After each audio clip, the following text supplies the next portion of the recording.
이 오디오북은 실제 사연을 바탕으로 재구성된 이야기입니다. 등장하는 인물, 장소, 시간은 실제와 다를 수 있습니다. 지금부터 삶의 이야기를 시작합니다.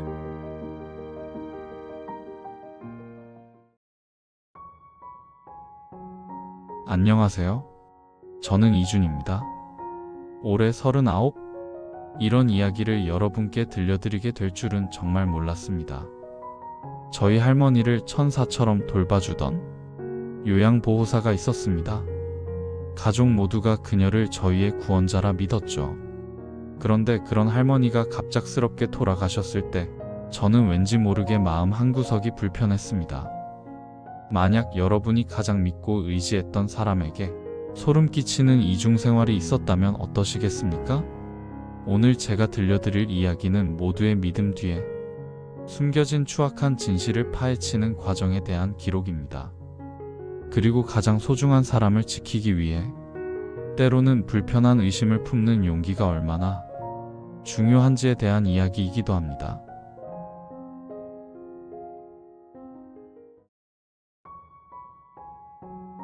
이야기는 2년 전으로 거슬러 올라갑니다. 할아버지가 돌아가신 후 85세의 할머니는 홀로 남겨지셨어요. 김순자 할머니, 제 친할머니셨죠? 할머니의 삶은 점차 쇠약해져 가는 몸과 함께 고독해지고 있었습니다. 관절염으로 거동이 불편해지시고 당뇨까지 악화되면서 혼자서는 일상생활이 힘드셨어요. 저는 회사를 다니고 있었고 부모님도 각자 바쁘셨거든요. 주말마다 할머니를 뵙긴 했지만 평일에 혼자 계시는 할머니가 너무 걱정됐어요. 어느 금요일 저녁 할머니를 뵈러 갔을 때였어요. 할머니가 넘어지셔서 손목에 멍이 들어있는 걸 봤거든요. 할머니 어떻게 다치셨어요? 아이고 화장실 가다가 그만. 나이가 들면 이런 거지 뭐. 그렇게 웃으며 말씀하시는데 제 가슴이 먹먹했어요. 이렇게 두면 안 되겠다 싶었죠. 그날 밤 집에 와서 아내와 상의했어요. 여보, 할머니 혼자 두기가 너무 불안해. 요양보호사를 알아봐야 할 것 같아. 그래, 나도 그 생각하고 있었어. 내가 좋은 업체 알아볼게. 일주일 후 아내가 소개해준 요양보호사 업체를 통해 한 분을 만났습니다. 정미영 씨, 40대 중반쯤 되어 보이는 차분하고 단정한 여성분이었어요. 첫 만남부터 정미영 씨는 다른 요양보호사들과는 뭔가 달랐습니다. 보통 상담을 할 때 급여나 조건을 먼저 이야기하는데 그분은 할머니의 건강 상태와 평소 생활 패턴을 자세히 물어보셨어요. 어르신이 평소 좋아하시는 음식은 뭔가요? 잠은 보통 몇 시쯤 주무시나요? 혈압약은 언제 드시는지, 당뇨약은 식전인지 식후인지 정말 세심하게 질문하시더라고요. 그런 모습을 보면서 이분은 정말 전문가구나 생각했어요. 제가 어르신을 모셔본 지 15년이 됩니다. 어르신들마다 다 다르시거든요. 꼼꼼히 알아야 제대로 돌봐드릴 수 있어요. 그 말을 들으면서 정말 믿음직하다는 생각이 들었어요. 정미영 씨가 할머니를 돌보기 시작한 첫날부터 변화는 놀라웠어요. 평소 까다로우신 할머니가 그분을 무척 좋아하셨거든요. 할머니는 원래 낯선 사람을 경계하시는 성격이었는데 정미영 씨에게만은 마음을 활짝 여셨어요. 준아, 그 아가씨 정말 좋다. 내 말을 다 알아듣는 것 같아. 할머니가 그렇게 말씀하시는 모습을 보면서 저도 안심이 됐어요. 정미영 씨는 정말 꼼꼼했어요. 할머니의 식단 관리부터 시작해서 약 드시는 시간, 운동량까지 모든 걸 체계적으로 관리해 주셨어요. 특히 할머니의 까다로운 식성을 정확히 파악하고 계셨어요. 할머니는 음식에 대해 정말 예민하셨거든요. 짜면 안 드시고 달면 또 안 드시고. 그런데 정미영 씨는 할머니가 좋아하는 간을 딱 맞춰서 음식을 해드렸어요. 어머, 이 아가씨는 어떻게 내 입맛을 이렇게 잘 알까? 할머니가 그렇게 기뻐하시는 모습을 볼 때마다 정미영 씨에 대한 신뢰가 더 깊어졌어요. 정미영 씨가 온 지 한 달쯤 됐을 때 할머니의 변화는 정말 놀라웠어요. 안색이 좋아지셨고 예전보다 훨씬 활기차 보이셨어요. 요즘 할머니 얼굴에 윤기가 도네. 정미영 씨 덕분인 것 같아. 아내도 그렇게 말했고 저도 동감했어요. 정미영 씨는 단순히 돌봄만 하는 게 아니라 할머니의 정서적인 부분까지 세심하게 챙겨주셨어요. 할머니가 잠 못 이루는 밤에는 따뜻한 손을 잡아주며 자장가를 불러주기도 하고, 할머니가 외로워하시면 옛날 이야기를 들어드리기도 했어요. 할머니 젊으셨을 때 얼마나 예쁘셨어요? 사진을 봤는데 정말 미인이시더라고요. 그런 말을 들으시면 할머니가 정말 기뻐하셨어요.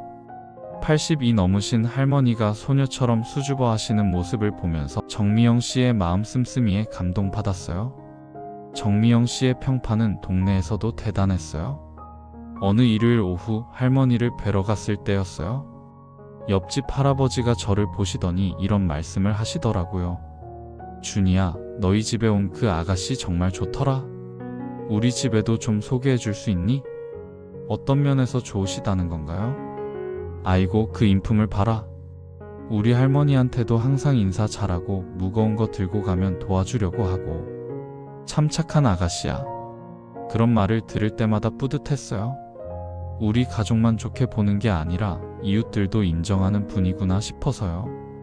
마을 슈퍼 사장님도 비슷한 말씀을 하셨어요. 정미영 씨는 정말 천사 같아요. 할머니 물건 사러 올 때마다 꼼꼼히 확인하고 할머니한테 좋은 것만 골라가더라고요. 그런 사람 요즘 보기 힘든데?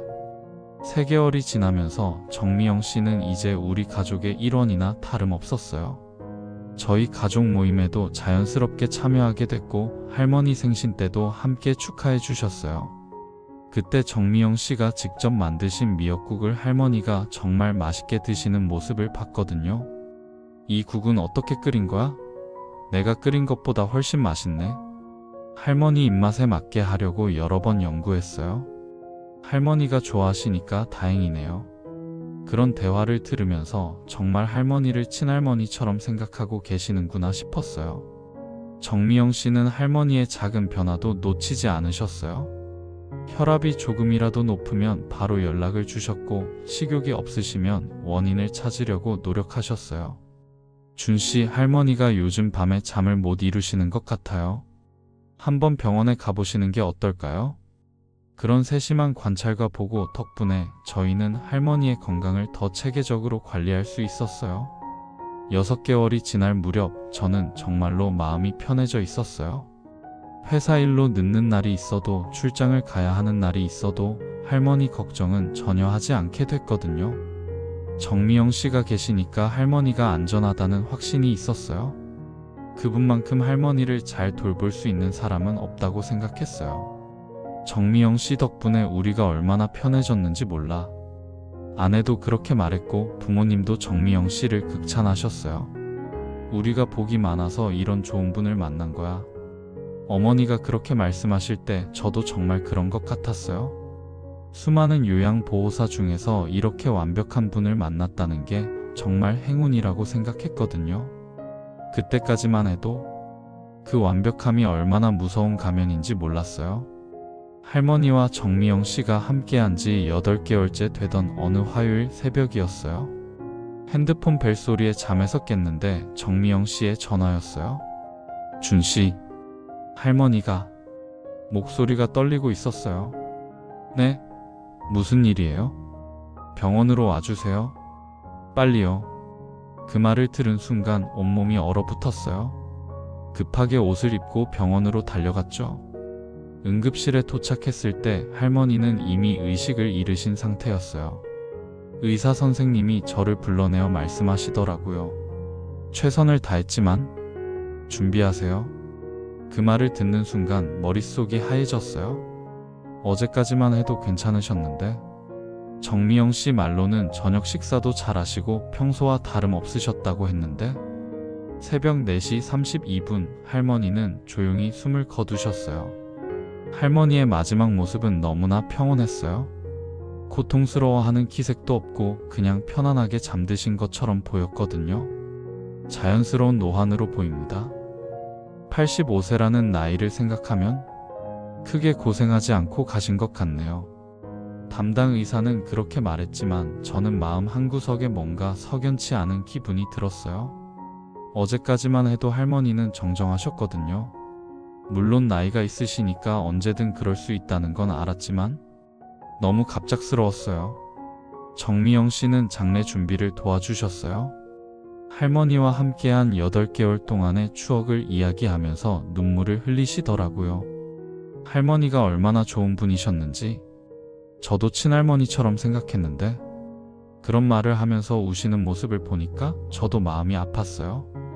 정미영 씨도 할머니와 헤어지는 게 힘드시겠구나 싶었거든요. 장례식 날이었어요. 많은 사람들이 할머니를 배웅하러 와주셨어요. 정미영 씨도 아침 일찍부터 와서 이것저것 도와주셨고요. 그런데 그날 오후 뭔가 이상한 순간이 있었어요. 조문객들이 많이 오신 와중에 저는 잠깐 화장실에 다녀왔어요. 돌아오는 길에 장례식장 복도에서 정미영 씨를 봤는데 그분의 표정이 평소와 달랐어요. 지금까지 본 적 없는 차갑고 무표정한 눈빛이었어요. 마치 완전히 다른 사람 같았달까요? 저를 본 순간 정미영 씨는 다시 평소의 슬픈 표정으로 돌아왔어요. 하지만 그 몇 초간의 표정 변화가 제 머릿속에 강하게 각인됐어요. 뭔가 이상하다. 그때 처음으로 그런 생각이 들었어요. 장례를 치른 지 일주일 후 할머니 댁을 정리하러 갔어요. 아무래도 빈집으로 놔둘 수는 없으니까 유품을 정리하고 집을 정리해야 했거든요. 할머니 방을 정리하면서 여러 추억의 물건들을 발견했어요. 할아버지와 찍은 옛날 사진, 저희들 어릴 때 편지, 소중히 간직하고 계셨던 장신구들. 그런데 할머니의 서랍을 정리하던 중에 통장을 발견했어요. 제가 알고 있던 주거래 은행 통장 말고 다른 은행 통장이었어요. 이런 통장도 있었나? 궁금해서 통장을 펼쳐봤는데 깜짝 놀랐어요. 지난 3개월 동안 매주 50만 원씩 인출된 기록이 있었거든요. 할머니가 그렇게 큰 돈을 뭐에 쓰셨을까? 정미영 씨도 이런 얘기는 한 적이 없는데 더 자세히 보니 인출 장소가 할머니 댁 근처가 아니라 번화가 ATM이었어요. 할머니가 직접 가시기 힘든 거리였죠. 누가 대신 뽑아준 건가? 첫 번째 의문이 생겼어요. 통장 일을 확인한 후 집안을 더 자세히 살펴봤어요. 그러다가 할머니 방 모서리에 설치된 작은 홈 CCTV를 발견했어요. 아, 맞다. 6개월 전에 할머니 안전을 위해서 설치했던 거였어요. 평소에는 신경 쓰지 않았는데 혹시 할머니의 마지막 며칠을 볼 수 있을까 해서 녹화 파일을 확인해봤어요. 처음에는 평범한 일상이었어요. 정미영 씨가 할머니를 돌보는 모습, 함께 대화하는 모습. 별다른 게 없었죠. 그런데 할머니가 돌아가시기 3일 전 영상에서 이상한 장면을 발견했어요. 제가 할머니를 뵈러 가기 직전이었는데 정미영 씨가 작은 약병을 손에 들고 있는 모습이 찍혔어요. 그 약병을 조심스럽게 흔들고 있었고 얼굴 표정이 평소와 완전히 달랐어요. 차갑고 계산적인 표정이었어요. 마치 무언가를 계획하고 있는 것 같은. 그리고 제가 도착하자마자 그 약병을 재빨리 숨기는 모습도 보였어요. 그 후에는 다시 평소의 밝은 모습으로 돌아와서 저를 맞아주었고요. 저 약병은 뭐였을까? 두 번째 의문이 생겼어요. CCTV를 본 후 할머니가 드시던 약들을 정리했어요. 당뇨약, 혈압약, 관절염 약. 평소 드시던 약들은 모두 제자리에 있었어요. 그런데 화장대 뒤쪽에서 본 적 없는 약병을 발견했어요. 수면제였어요. 할머니가 수면제를 드셨나? 정미영 씨한테 들은 얘기로는 할머니가 잠을 못 주무신다고 한 적이 없었는데 오히려 밤에 잘 주무신다고 했었는데 약병을 자세히 보니 처방전이 할머니 이름으로 되어 있었어요. 하지만 처방받은 병원을 보니 할머니가 다니시던 병원이 아니었어요. 게다가 약의 양이 상당히 많이 줄어 있었어요. 처방받은 지 얼마 안 됐는데도 반 이상이 없었어요. 할머니가 이렇게 많은 수면제를 드셨다고? 점점 더 이상해졌어요. 이상한 점들을 발견한 후 CCTV 영상을 더 자세히 봤어요. 특히 할머니의 마지막 일주일간의 기록을 꼼꼼히 살펴봤죠. 평상시에는 할머니가 저녁 8시쯤 주무시고 새벽 6시쯤 일어나셨어요. 그런데 마지막 일주일 동안은 패턴이 달랐어요. 저녁 7시쯤부터 깊게 잠드시고 중간에 거의 깨지 않으시더라고요. 마치 의식을 잃으신 것처럼 깊게 주무시는 것 같았어요. 그리고 정미영 씨의 행동도 평소와 달랐어요. 할머니가 주무시는 동안 할머니 방을 자주 들락날락 하셨어요. 보통 때는 할머니가 주무시면 거실에서 대기하셨는데, 더 이상한 건 할머니가 깊게 주무시는 동안 정미영 씨가 할머니의 가방이나 서랍을 뒤지는 모습이 여러 번 찍혔다는 거였어요. 뭘 찾고 있었던 걸까? 이렇게 여러 이상한 점들을 발견하고 나니 더 이상 가만히 있을 수 없었어요. 하지만 가족들한테 말하기에는 아직 확실한 증거가 없었고, 혹시 제가 잘못 생각하는 건 아닐까 하는 마음도 있었어요. 그래서 혼자서 조사해 보기로 했어요. 먼저 할머니가 마지막으로 다니신 병원에 가봤어요. 담당 의사를 만나서 할머니의 마지막 상태에 대해 물어봤죠. 할머니가 마지막에 특별히 아프신 곳이 있었나요? 아니요, 정기검진에서도 나이에 비해 건강하신 편이었어요. 갑작스럽긴 했지만 고령이시니까. 의사 선생님도 특별한 이상 징후는 못 느끼셨던 것 같았어요. 그 다음에는 수면제 처방전을 추적해봤어요. 처방받은 병원에 가서 문의해보니 이 처방전은 보호자가 대신 받아가셨어요. 환자분이 불면증이 심하다고 하셔서 보호자가 대신? 그럼 정미영 씨가 받아갔다는 얘기네요. 하지만 할머니는 불면증이 없으셨는데 점점 확신이 서기 시작했어요. 뭔가 잘못됐다는. 혼자 조사하는 것에는 한계가 있었어요. 더 확실한 증거를 찾기 위해서는 정미영 씨의 과거를 알아야 했어요. 요양보호사 업체에 연락해서 정미영 씨가 이전에 어디서 일했는지 알아봤어요. 처음에는 개인정보라며 알려주지 않으려 하더니 제가 사정을 설명하고 간곡히 부탁하니까 몇 곳 정도는 알려주더라고요. 정미영 씨요? 참 성실하게 일하셨는데 왜 그런 걸 물어보시죠? 그냥 할머니가 워낙 좋아하셔서 다른 분들도 만족하셨는지 궁금해서요. 그렇게 둘러대고 이전 근무지 몇 곳의 연락처를 받았어요. 첫 번째로 연락한 곳은 1년 전에 정미영 씨가 돌봤던 80대 할아버지 댁이었어요. 안녕하세요. 정미영 씨가 저희 할머니를 돌봐주셨는데 혹시 그분이 예전에 아버님도 돌봐주셨다고 들었어서요. 아, 정미영 씨? 네, 우리 아버지를 6개월 정도 돌봐주셨어요. 어떠셨어요? 저희는 정말 만족했거든요. 전화기 너머로 잠깐 침묵이 흘렀어요. 글쎄요. 처음에는 좋았는데. 네? 무슨 일이 있었나요? 아버지가 그분한테 돌봄을 받으신 지 5개월 만에 갑자기 돌아가셨거든요. 그것도 너무 갑작스럽게. 제 심장이 쿵 떨어졌어요. 혹시 아버님 돌아가시기 전에 뭔가 이상한 점은 없었나요? 그게 마지막 한 달 동안 아버지가 자꾸 졸려 하셨어요. 평소에는 밤에 잠 못 든다고 하시던 분이 하루 종일 주무시더라고요. 그래서 이상하다고 생각했는데 그 외에 또 다른 이상한 점은요? 아버지 통장에서 돈이 좀 없어졌어요. 그것도 마지막 몇 달 동안 계속. 처음에는 아버지가 뭔가 사신 줄 알았는데 아무것도 없더라고요. 정확히 우리 할머니와 같은 패턴이었어요. 첫 번째 가족과 통화한 후 더 확신을 갖고 두 번째 가족에게 연락했어요. 정미영 씨요? 아이고, 그 사람 얘기는 하기도 싫어요. 시작부터 반응이 달랐어요. 무슨 일이 있었나요? 우리 어머니가 그 사람한테 돌봄 받으시다가 돌아가셨는데 나중에 알고 보니 어머니 적금이 거의 다 빠져 있더라고요. 몇 천만 원이나. 정미영 씨가 빼간 거라고 생각하세요? 누가 봐도 그렇잖아요. 어머니가 치매도 없으셨는데 그런 큰 돈을 어디다 쓰시겠어요? 게다가 돌아가시기 전 한 달 동안은 거의 의식이 없으셨어요. 세 번째 가족도 비슷한 얘기였어요. 정미영 씨가 돌보던 우리 할아버지도 마지막에 이상하게 많이 주무셨어요. 그리고 돌아가신 후에 보니 할아버지 명의로 대출까지 받아놨더라고요. 할아버지가 그런 일을 직접 하실 수 없는데. 그럼 신고는 안 하셨어요? 하려고 했는데 증거가 부족하다고. 게다가 할아버지가 워낙 연세가 많으셔서 자연스러운 죽음으로 처리됐거든요. 통화를 끊고 나서 온몸에 소름이 돋았어요. 정미영 씨가 돌본 노인들이 모두 비슷한 패턴으로 돌아가셨고 모두 재산에 이상이 있었어요. 이건 우연이 아니야. 계획적인 범죄였어요.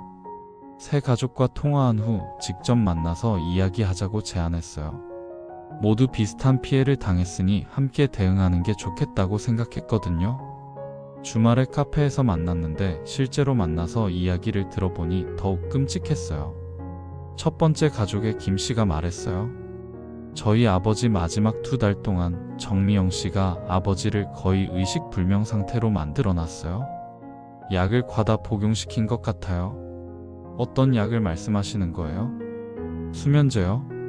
저희도 나중에 발견했는데 아버지가 수면제를 엄청나게 많이 드셨더라고요. 그런데 아버지는 평생 잠 잘 주무시던 분이었어요. 두 번째 가족의 이 씨도 비슷한 증언을 했어요.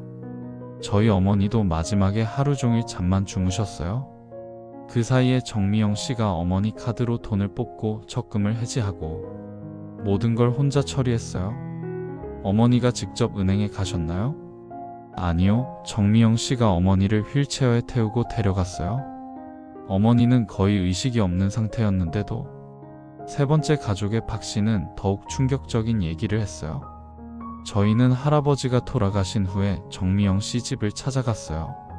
그랬더니 그 사람이 할아버지 도장을 가지고 있더라고요. 그것도 여러 개나? 여러 개요? 할아버지 것만이 아니라 다른 분들 것도 있었어요. 나중에 알고 보니 모두 돌아가신 어르신들 것이었어요.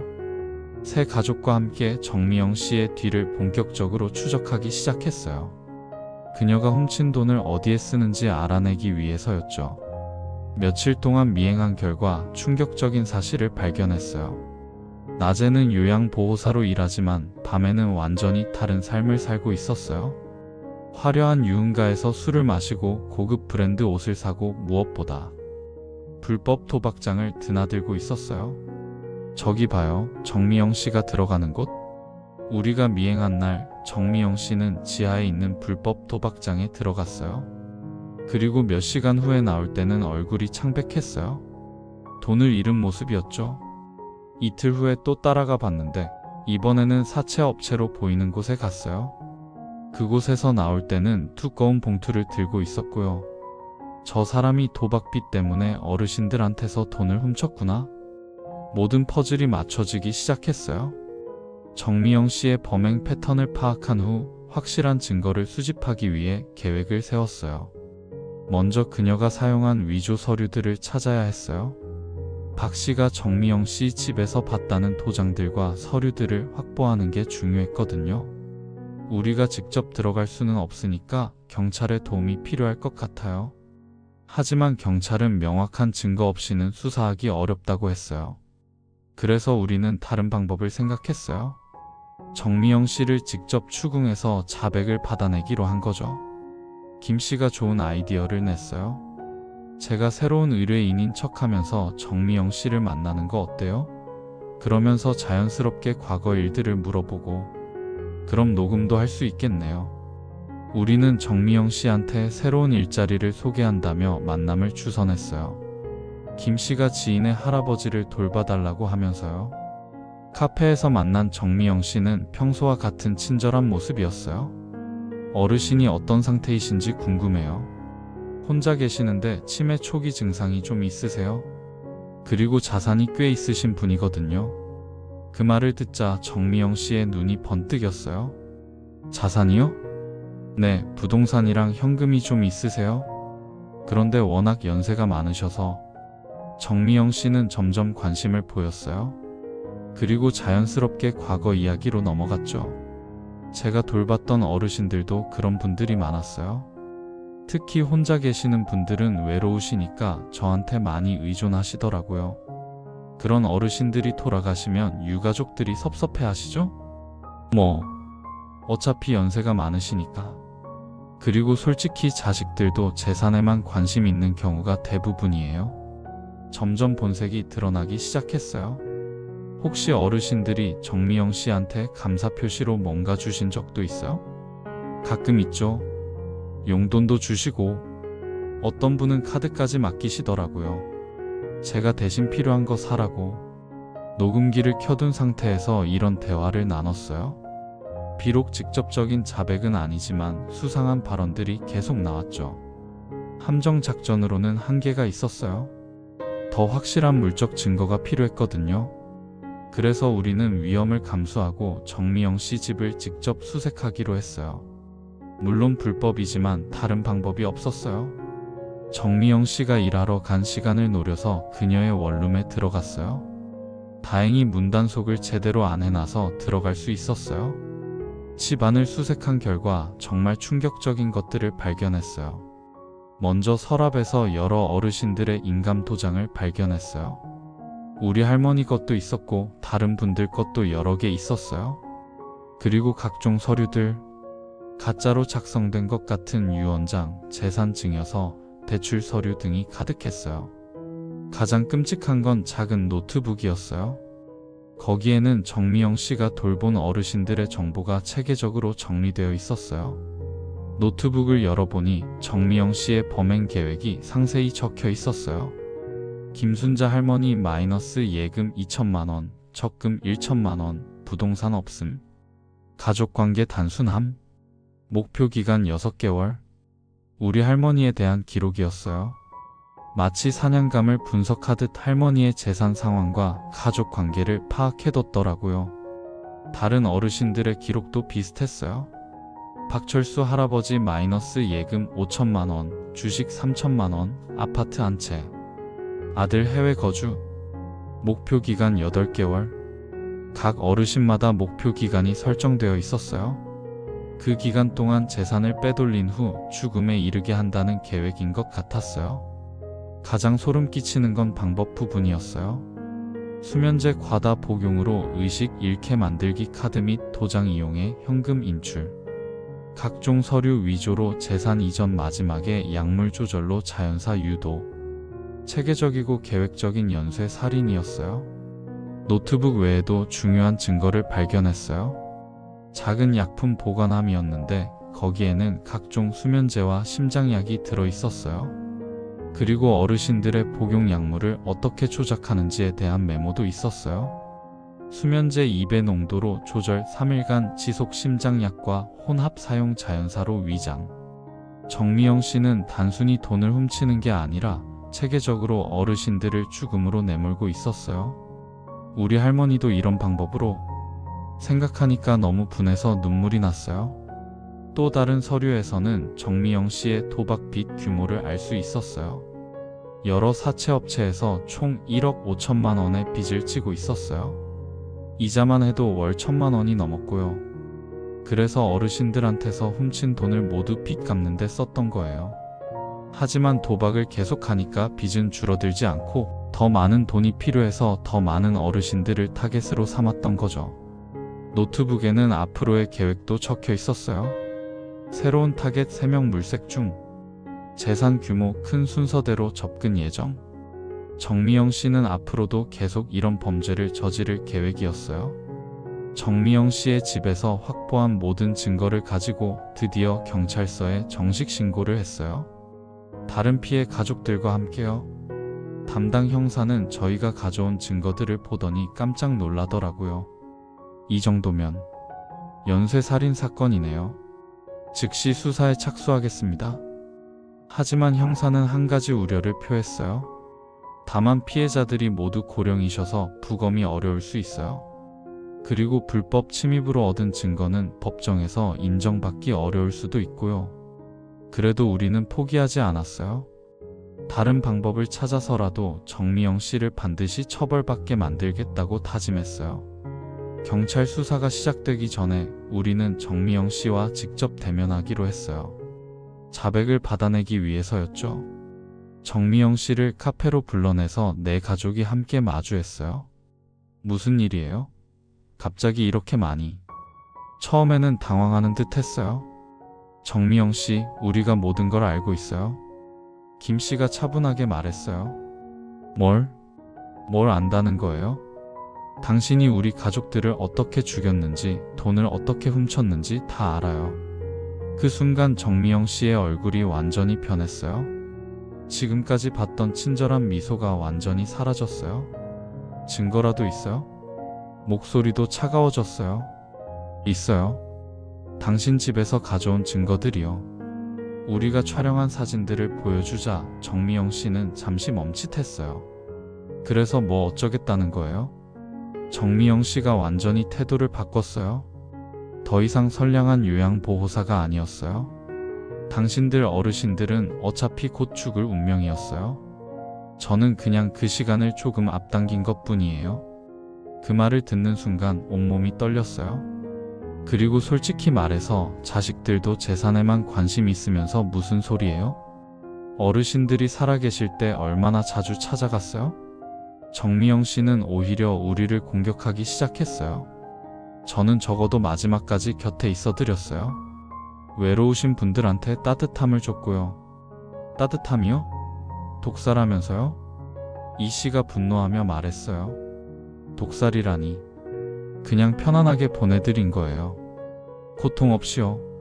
정미영 씨의 눈은 더 이상 인간의 눈이 아니었어요. 공허하고 차가웠어요. 그리고 돈 문제는 제가 빚이 있어서 어쩔 수 없었어요. 어르신들이 쓰시지도 않는 돈이었는데 제가 급해서 잠깐 빌린 거예요. 빌렸다고요? 돌려줄 생각도 없으면서요? 돌려드리려고 했어요.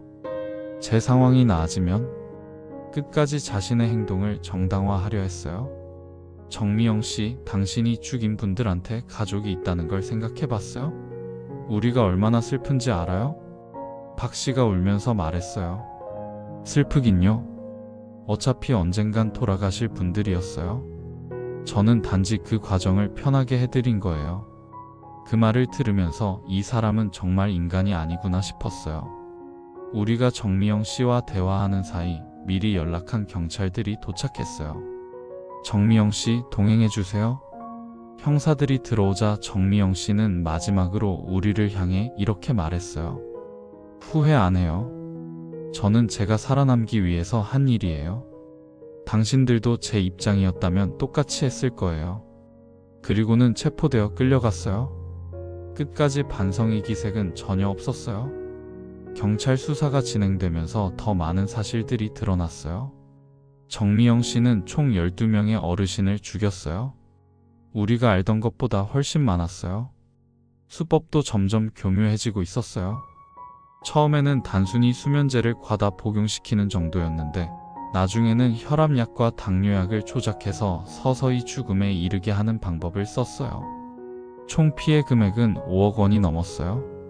하지만 정미영 씨는 그 돈을 모두 도박과 사치품 구매에 썼기 때문에 회수할 수 있는 돈은 거의 없었어요. 6개월 후 정미영 씨의 재판이 열렸어요. 저희 피해 가족들은 모두 법정에 참석했어요. 재판에서도 정미영 씨는 끝까지 자신의 행동을 정당화하려 했어요. 저는 어르신들을 진심으로 사랑했습니다. 그분들의 고통을 덜어드리기 위해서. 하지만 증거는 명확했어요. 계획적이고 지속적인 연쇄 살인이었어요. 판사는 정미영 씨에게 무기징역을 선고했어요. 피고인은 사회적 약자인 고령자들을 대상으로 계획적인 살인과 절도를 저질렀습니다. 그 수법이 매우 악질적이고 반성의 기색이 전혀 보이지 않습니다. 선고를 듣는 순간 복잡한 감정이 들었어요. 정의가 실현된 것은 기뻤지만 우리 할머니는 돌아오지 않으니까요. 재판이 끝난 후 저는 할머니 묘소를 찾았어요. 오랜만에 혼자서 할머니를 찾아뵌 거였어요. 할머니, 이제 마음 놓으세요. 할머니를 괴롭힌 그 나쁜 사람은 벌을 받았어요. 바람에 나뭇잎이 살랑거렸어요. 할머니가 대답해 주시는 것 같았어요. 할머니, 저는 이제 알겠어요. 제가 왜 마음이 불편했는지. 할머니가 저한테 신호를 보내주신 거였죠. 그때 처음으로 깨달았어요. 할머니의 죽음이 너무 평온했던 게 사실은 이상한 일이었다는 것을. 앞으로는 제 직감을 믿겠어요. 그리고 다른 사람들도 이런 일을 당하지 않도록 조심하라고 알려드릴게요. 이 일을 겪으면서 김 씨, 이 씨, 박 씨와는 가족 같은 관계가 됐어요. 우리는 정기적으로 만나서 서로 안부를 묻고 비슷한 피해를 당하는 가족들을 도와주는 활동도 하고 있어요. 우리가 이런 일을 겪었으니까 다른 사람들은 당하지 않게 도와야죠. 김 씨가 그렇게 말했을 때 모두 공감했어요. 우리는 노인 돌봄 안전 모니터링 같은 단체를 만들어서 요양보호사나 간병인을 구할 때 주의해야 할 점들을 알려주는 활동을 하고 있어요. 이 일을 겪으면서 가장 크게 깨달은 건 무조건적인 신뢰가 얼마나 위험한지였어요. 정미영 씨는 정말 완벽했어요. 친절하고 전문적이고 헌신적이었어요. 그런 모습 때문에 우리 가족뿐만 아니라 이웃들까지도 완전히 신뢰하게 됐죠. 하지만 그 완벽함이 바로 함정이었어요. 너무 완벽해서 의심할 여지를 주지 않았던 거예요. 지금 생각해보면 작은 신호들이 있었어요. 할머니가 마지막에 너무 많이 주무셨던 것, 통장에서 돈이 계속 빠져나간 것, CCTV에 찍힌 이상한 행동들. 하지만 우리는 정미영 씨를 너무 신뢰했기 때문에 그런 신호들을 무시했어요. 설마 그런 좋은 사람이 하는 생각 때문에요. 이 일을 겪으면서 우리나라 가족 돌봄의 현실도 많이 생각하게 됐어요. 저희도 그랬지만 바쁜 현대인들은 부모님이나 조부모님을 직접 돌보기 어려워요. 그래서 요양보호사나 간병인의 도움을 받게 되죠. 문제는 그분들을 제대로 검증할 시스템이 부족하다는 거예요. 자격증이나 경력은 확인할 수 있지만 그 사람의 인성이나 과거 범죄 여부 같은 건 알기 어려워요. 정미영 씨도 15년 경력의 베테랑이었고 자격증도 다 갖고 있었어요. 겉으로 보기에는 완벽한 요양보호사였죠. 하지만 속으로는 어르신들을 돈으로만 보는 악마였어요.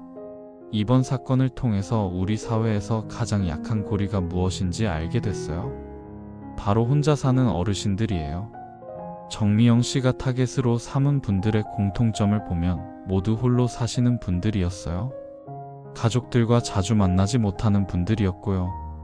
그런 분들은 요양보호사에게 더 의존하게 되고 의심할 생각도 못하게 되죠.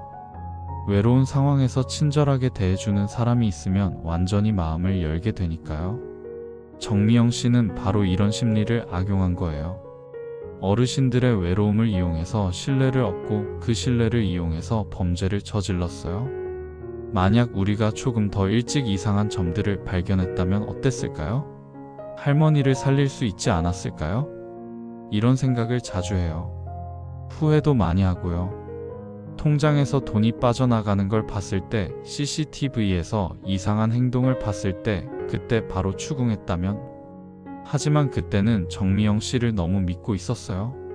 설마 그런 좋은 사람이 나쁜 짓을 할까 하는 생각이 있었죠. 지금은 다른 가족들에게 항상 말해요.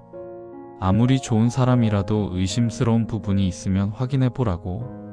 가족의 안전이 가장 중요하다고요. 이 사건을 통해서 배운 가장 중요한 교훈은 작은 신호들을 놓치지 말아야 한다는 거예요.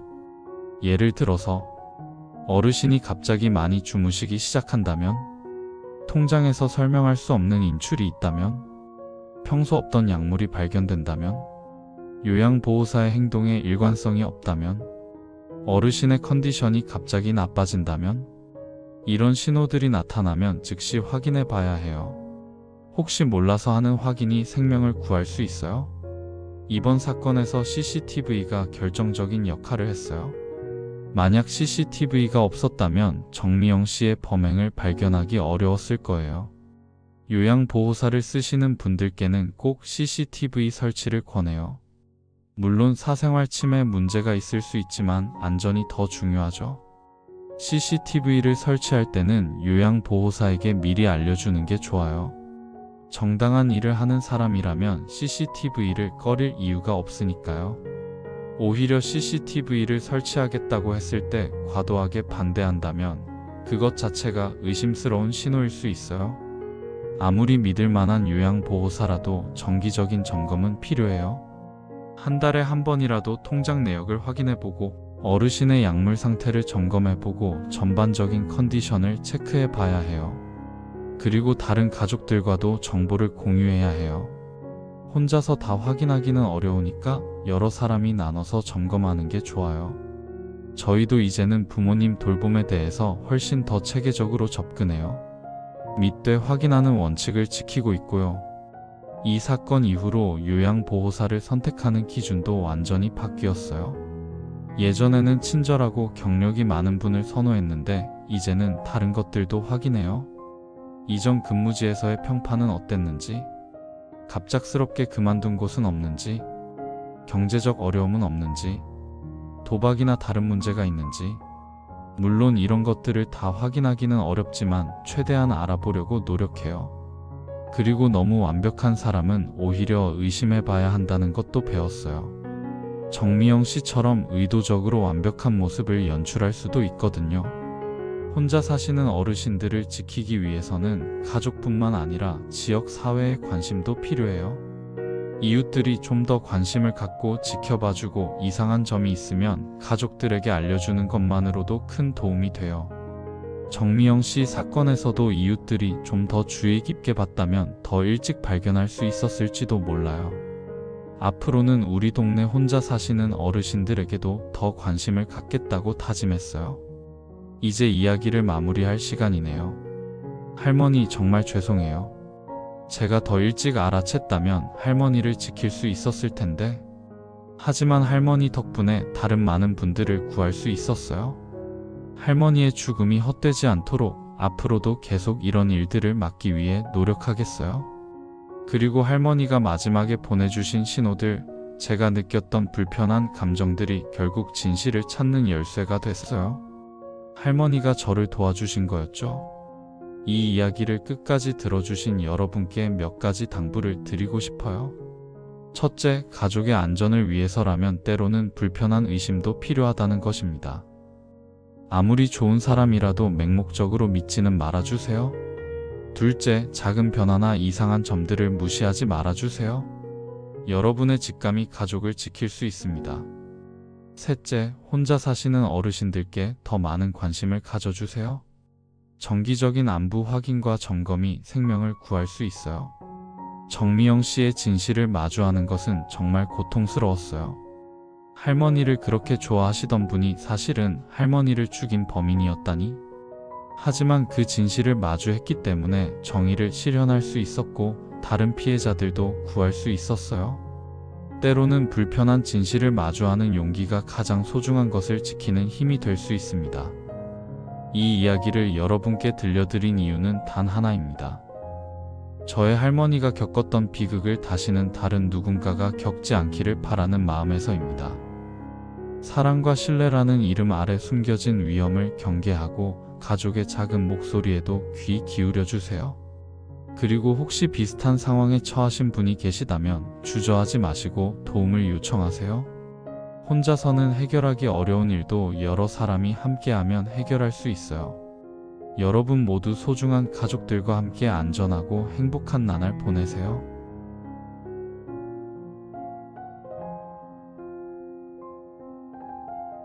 이 이야기를 여러분께 들려드린 이유는 단 하나입니다. 저의 할머니가 겪었던 비극을 다시는 다른 누군가가 겪지 않기를 바라는 마음에서입니다. 사랑과 신뢰라는 이름 아래 숨겨진 위험을 경계하고 작은 목소리에도 귀 기울여 주세요. 때로는 불편한 진실을 마주하는 용기가 가장 소중한 것을 지키는 힘이 될 수 있습니다. 저의 긴 얘기를 끝까지 들어주셔서 감사드립니다.